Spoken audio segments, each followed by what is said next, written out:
Hello students, I'm Gunjan Tandon. Welcome back to my channel Gunjan Gurukul. Student हम पढ़ रहे हैं क्लास 9 की साइंस की केमिस्ट्री का चैप्टर 3 एटम्स एंड मॉलिक्यूल्स। इससे प्रीवियस वीडियो में हमने पढ़ा था कि हमारे फिलोसफर्स ने कहा था कि मैटर को हम छोटे छोटे पार्टिकल्स में तोड़ते जाते हैं, ब्रेक करते जाते हैं। अल्टीमेटली एक ऐसी स्टेज आती है, पार्टिकल्स इतना स्मॉल, इतना फाइन हो जाता है कि हम उसे नेकेड आई से नहीं देख सकते। राइट, मीन्स हम उसको फर्दर डिवाइड नहीं कर सकते। तो जो हमारे फिलोसफर थे कनर्ड, उन्होंने उसी को टर्म दिया था परमाणु। राइट, उन्होंने मैटर को क्या कहा था? पदार्थ कहा था। और जो स्मॉलेस्ट पार्टिकल था उसको उन्होंने क्या कहा था? परमाणु। राइट, फिर देन हमारे जो ग्रीक फिलोसफर्स आए उन्होंने भी सेम बात जो है वो डिस्कवरी में कहा। राइट, उस टाइम तक जो है उन्होंने एक्सपेरिमेंट आ गए by the end of the 18th century. तो जो डेमोक्रेटस थे हमारे साइंटिस्ट, उन्होंने कहा कि जो स्मॉलेस्ट पार्टिकल जो अब इनडिविजिबल हो गया है ना, फर्दर एक उसकी ऐसी स्टेज आ गई है कि हम उसे डिवाइड नहीं कर सकते, और उसको उन्होंने क्या टर्म दिया? एटम। राइट, एटम हमें समझ में आ गया कि जो स्मॉलेस्ट पार्टिकल, मैटर की जो स्मॉलेस्ट यूनिट है वो क्या है? मैटर की स्मॉलेस्ट यूनिट हो गई हमारी जो है वो एटम हो गई। राइट, जो सबसे स्मॉलेस्ट है। ठीक है, अब एटम्स जो है वो जनरली फ्री स्टेट में नहीं मिलते हैं। ये एटम कंबाइन होकर एक दूसरे से क्या बना लेते हैं, जिन्हें हम क्या कहते हैं? मॉलिक्यूल, यानी एक नया सब्सटेंस बनाते हैं, मैटर का ही एक नया फॉर्म बनाते हैं, जिससे टर्म दिया गया मॉलिक्यूल। ये सब हम प्रीवियस वीडियो में स्टडी कर चुके हैं, जिसका लिंक आपको इस वीडियो के डिस्क्रिप्शन बॉक्स में मिल जाएगा। राइट, तो अब आगे बढ़ते हैं। ऐसे ही हमारे एक साइंटिस्ट आए, एंटोइन लेवोजियर, जिन्होंने लॉज ऑफ केमिकल कॉम्बिनेशंस दिए। लॉज ऑफ केमिकल कॉम्बिनेशन में उन्होंने दो लॉज दिए। First one was law of conservation of mass and law of constant proportion. Clear? तो उन्होंने केमिकल कॉम्बिनेशंस की बात करी। मींस जो एटम्स होते हैं, हमें पता है फ्री स्टेट में नहीं होते हैं। ये एटम्स आपस में जब कंबाइंड होते हैं तो ये क्या बनाते हैं? मॉलिक्यूल्स बनाते हैं। और इस पूरी प्रोसेस को हम क्या कहते हैं? यानी इनके बीच में एक कॉम्बिनेशन, एक केमिकल रिएक्शन हो रहा है, एक केमिकल कॉम्बिनेशन हो रहा है। राइट, तभी तो मॉलिक्यूल्स बन रहे हैं। अब ये मॉलिक्यूल्स फर्दर डिसाइड करेंगे कि एलिमेंट बनेगा या कंपाउंड बनेगा। क्लियर? तो यहाँ पर हमने एटम और मॉलिक्यूल्स को तो समझ लिया, जिसके बेसिस पर एंटोइन लेवोजियर ने कहा था कि जब भी एटम्स कंबाइंड होते हैं तो वो एक केमिकल कॉम्बिनेशन कहलाता है, यानी एक केमिकल रिएक्शन होती है। On the basis of that उन्होंने दो लॉ दिए, law of conservation of mass and law of constant proportion. इस वीडियो में हम देखेंगे first law, law of conservation of मास। ठीक है, अब देखते हैं एनसीईआरटी में इसको किस तरीके से एक्सप्लेन किया गया है। Laws of chemical combination, the following two laws of chemical combination were established much experimentation by Lavoisier and Joseph L Proust. यानी बहुत एक्सपेरिमेंट करने के बाद जो है भाई 18th सेंचुरी तक जो है टेक्नोलॉजी अच्छी डेवलप हो गई थी। हमारे साइंटिस्ट जो थे, फिलोसफर्स, तो सिर्फ एक आइडियाज उनके पास होता था। राइट, वो डिस्कवरी करते थे, सोचते थे, लिखते थे, वही बात उनकी जो है ट्रुथ मान ली जाती थी। लेकिन by the end of the 18th century जब लेवोजियर आए, उन्होंने अपने कई जो है उनके साथ में जो वर्कर थे, उनके साथ मिलकर उन्होंने बहुत सारे एक्सपेरिमेंट किए। एंड फाइनली उन्होंने जो था दो लॉज बनाए, जिसके बेसिस पर उन्होंने कहा कि एटम्स जो हैं वो जब कंबाइंड होते हैं तो केमिकल रिएक्शन होती है, और उसके बाद एक नया प्रोडक्ट बनता है, नया सब्सटेंस बनता है। ठीक है, अब यहाँ पे बात कर लेते लॉ ऑफ कंजर्वेशन ऑफ मास, यानी मास को कंजर्व करना। क्योंकि हमें पता है कि मैटर क्या होती है? जिसका अपना कोई मास होता है और एक स्पेस ऑक्यूपाई करता है, मींस उसका एक वॉल्यूम होता है। राइट, अब ये कहते हैं कि लॉ ऑफ कंजर्वेशन मास में क्या है? Is there a change in mass when a chemical change और केमिकल रिएक्शन टेक्स प्लेस। यानी जब दो एटम्स आपस में कंबाइंड होते हैं तो केमिकल चेंज होगा, केमिकल रिएक्शन होगी, एक नया सब्सटेंस बनेगा। राइट, ये हमने जो है is matter around is pure chapter 2 में भी पढ़ा था कि केमिकल रिएक्शन और फिजिकल रिएक्शन, केमिकल चेंज और फिजिकल चेंज क्या होता है। राइट, यानी जब केमिकल चेंज होता है, केमिकल रिएक्शन होती है, तो एक नया सब्सटेंस फॉर्म होता है जो प्री एग्जिस्टिंग सब्सटेंस से जिनके बीच में रिएक्शन हो रही है उनसे उसका कॉम्बिनेशन केमिकली वो बिल्कुल टोटली डिफरेंट होता है, right. Laws of chemical combination, इसको एक एक्टिविटी के थ्रू बताया गया है, ठीक है। अभी आप एटम्स और मॉलिक्यूल्स पढ़ रहे हैं, इसमें थोड़ा सा आपको यहाँ पे मैं क्लियर करना चाहूंगी। एटम क्या होता है, मान लीजिए एक मॉलिक्यूल है ये हमारा ऑक्सीजन का, ठीक है। ऑक्सीजन का एक मॉलिक्यूल है ये, सॉरी एक एटम है, एक एटम और हमने ऑक्सीजन का ले लिया, ठीक है। एक एटम ये हो गया ऑक्सीजन का, दूसरा एटम ये हो गया। जब इनके बीच में कॉम्बिनेशन हुआ तो क्या बना, ऑक्सीजन का मॉलिक्यूल, है ना, ठीक है। एटम्स एंड मॉलिक्यूल्स आपको क्लियर हो गया। कंपाउंड क्या होता है, अगर हम कार्बन का एक एटम ले लें एंड ऑक्सीजन के दो एटम ले लें, ठीक है, तो क्या बन गया यहाँ पर हमारा ये कार्बन डाइऑक्साइड का मॉलिक्यूल। लेकिन क्या हम इसे कंपाउंड कह सकते हैं कार्बन डाइऑक्साइड को?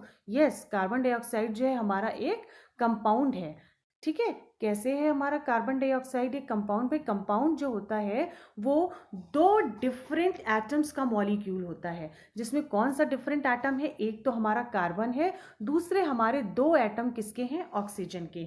यानी कंपाउंड जो है उसका मॉलिक्यूल, यानी जो कार्बन डाइऑक्साइड है ये मॉलिक्यूल्स जो है दो डिफरेंट एटम से मिलकर बना है, एक है कार्बन और दूसरा है हमारा ऑक्सीजन, राइट। अगर हम बात करें एलिमेंट की, है ना, एलिमेंट हम प्रीवियस वीडियोस में पढ़ चुके हैं, लेकिन मैं यहाँ पर आपको क्लियर करना चाहूँगी।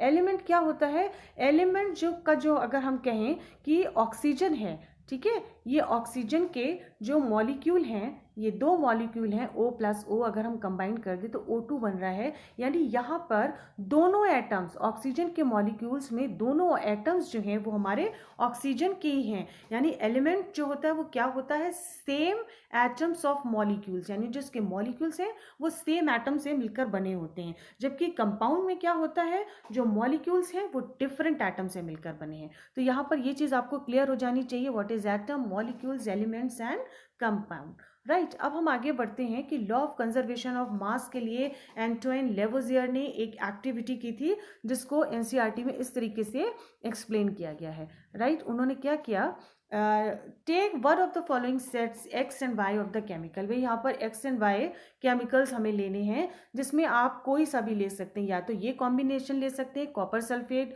और सोडियम कार्बोनेट का, या फिर barium chloride and sodium sulphate का, या फिर थर्ड कॉम्बिनेशन ले सकते हैं लेड नाइट्रेट और सोडियम क्लोराइड का, राइट। अब इनके देखिए कुछ कुछ इनके किस किस वेटेज में लिए गए हैं। अगर मान लीजिए हम कॉपर सल्फेट और सोडियम कार्बोनेट का सोल्यूशन ले लेते हैं, जिसमें कॉपर सल्फेट है 1.25 ग्राम एंड सोडियम कार्बोनेट है 1.43 ग्राम, राइट। अब then prepare separately a 5% solution of any one pair of substance, जो यहाँ पर एक्स एंड वाई में 10 ml वाटर में बनाने हैं। भाई सॉल्यूशन बनाना है 5% का, तो कैसे बनाएंगे, 10 ml वाटर में हम कॉपर सल्फेट को डिसॉल्व कर देंगे और 10 ml वाटर में हम सोडियम कार्बोनेट को डिसॉल्व कर देंगे, right. Take a little amount of solution of Y in a conical flask and some solution of X in a ignition tube। यानी जो X वाला solution होगा हमारा कॉपर सल्फेट वाला solution, उसको हमने किसमें, एक कोनिकल फ्लास्क में ले लिया, राइट। जो हमारा Y वाला solution होगा यानी सोडियम कार्बोनेट वाला, राइट, उसको हमने कोनिकल फ्लास्क में ले लिया। और जो हमारा X वाला होगा कॉपर सल्फेट सॉल्यूशन, उसको हमने एक इग्निशन ट्यूब में ले लिया, है ना, जिसको हम इग्निशन टेस्ट ट्यूब कहते हैं।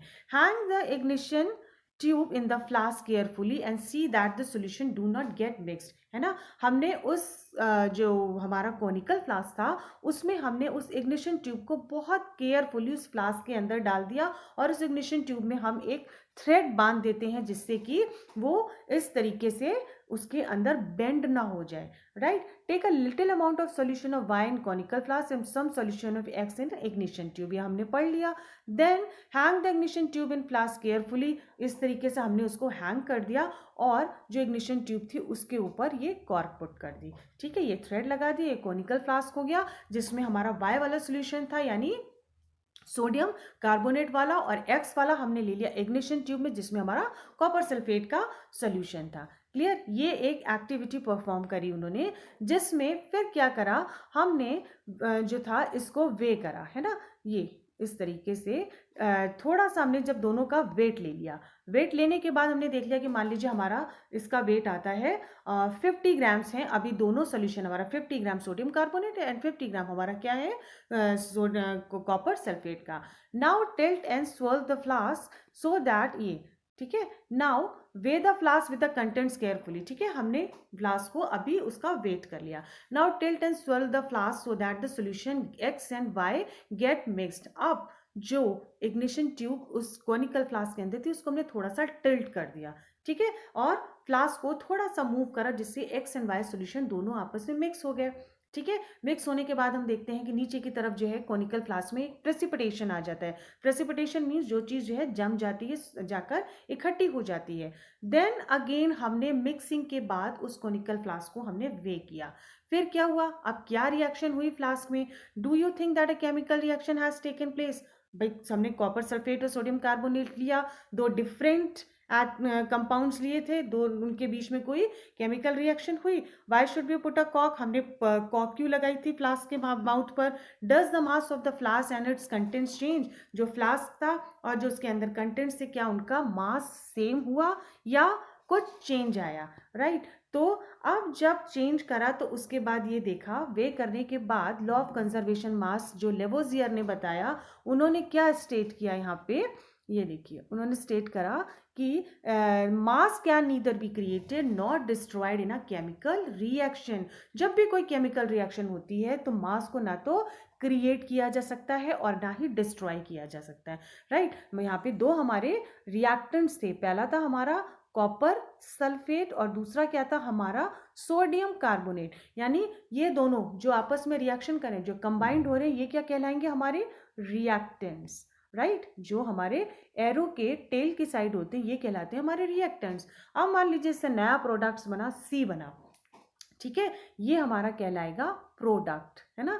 यानी केमिकल रिएक्शन में ए और बी में केमिकल रिएक्शन हुई तो उससे एक नया प्रोडक्ट बना, नया सब्सटेंस बना, जिसको हमने क्या कहा? सी कहा।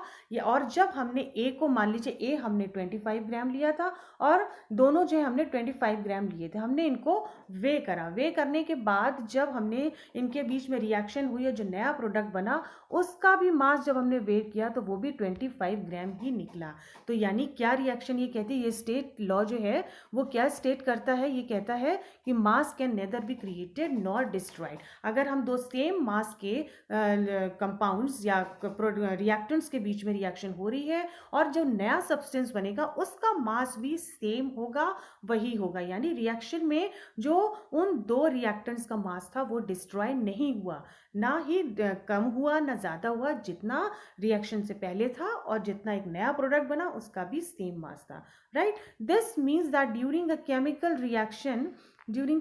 reaction, some of the masses of reactants and products remain unchanged. ये कहता है हमारा लॉ ऑफ कंजर्वेशन ऑफ मास। यानी जो मास, अगर हमने कोई नया मास तो क्रिएट नहीं किया, यानी कोई मैटर जो पहले से एग्जिस्ट कर रहा है, ठीक है, उसके स्मॉलेस्ट पार्टिकल्स थे जिनको हम एटम्स कहते हैं, वो एटम्स कंबाइंड होकर मॉलिक्यूल्स बनाते हैं। मॉलिक्यूल से जो है हमारे एलिमेंट्स या कंपाउंड बनता है जब उनके बीच में रिएक्शंस होती हैं। तो यानी पहले से क्रिएटेड थी वो चीज़ें, हमने उसे क्रिएट नहीं किया, उनके बीच में ही जब हमने रिएक्शन कराई तो एक नया प्रोडक्ट बनता है जो ऑलमोस्ट, जो बिल्कुल सेम उसी मास का होता है जो रिएक्टेंट्स का आपस में जो है केमिकल रिएक्शन के टाइम पे था, right? So the total mass of products remains unequal. Total mass of the products remain equal to the total mass of the reactants. यही इतना छोटा सा एक लॉ था हमारा जिसको एंटोइन लेवोजियर ने इस एक्टिविटी के थ्रू जो है उन्होंने हमें शो किया और ये क्रिएट किया कि मास जो है वो रिएक्टेंट्स और प्रोडक्ट्स का ऑलवेज रिमेन सेम रहता है, राइट। यहाँ पे देख लीजिए एक एग्जांपल दिया, H2 हाइड्रोजन और क्लोरीन की रिएक्शन हो रही है। 2 ग्राम हाइड्रोजन था, क्लोरीन थी 71 ग्राम, रिएक्शन हुआ, हाइड्रोजन क्लोराइड बना, लेकिन जब वे किया तो वो भी 73 ग्राम का था जो हाइड्रोजन और क्लोरीन का during the time of reaction था। क्लियर? तो ये था इनका फर्स्ट लॉ ऑफ जो है केमिकल कॉम्बिनेशन, जिसमें law of conservation of mass हमने आज इस वीडियो में पढ़ा। I hope students it is clear to you all. If you like my video please like, share and subscribe. Till then, keep watching and keep learning.